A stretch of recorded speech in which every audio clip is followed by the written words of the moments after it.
Boys Season 3 has a big problem.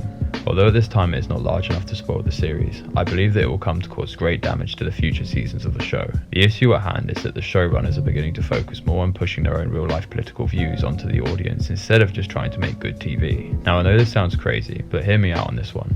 It seems to me that each episode so far has had at least a 10-minute deviation from the plot, just to espouse the showrunner's political views, which really takes me out of the story. I actually believe the storyline is pretty good. It's had some unique twists so far, and interesting characters that are fun to watch.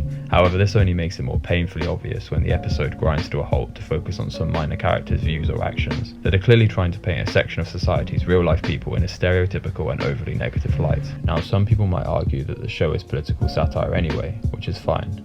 However, the show is also meant to be good, with a solid plotline as well. There's definitely a balancing act that needs to happen with these things. In the past 2 seasons, political satire and commentary was made on Hollywood, but in general it mostly steered clear of society and large groups of people in the real world. This season has changed that, with quite a lot of mocking and insulting parodies of Southerners and politically right-leaning individuals. The problem with this is not only that these same insults are not thrown to the left-wing audience, but also the way in which the plotline is pretty much dropped for 5 minutes each time these views are mentioned really makes them stick out more to me.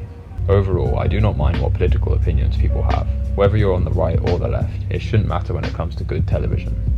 The issue is that with each season of The Boys, more and more focus is being placed on pushing one stance of political views. This is the first season where I believe that these acts have actually taken away from the quality of the show, as it has affected the pacing of many of the episodes in my opinion. Assuming that the future seasons of The Boys will continue in this trajectory, I do believe that the show will severely suffer in time. I've enjoyed season 3 quite a lot, and I still do think the show is really good. These opinions are just my own, and I'd love to hear yours in the comment section. If you enjoyed the video, consider subscribing as I often make content like this.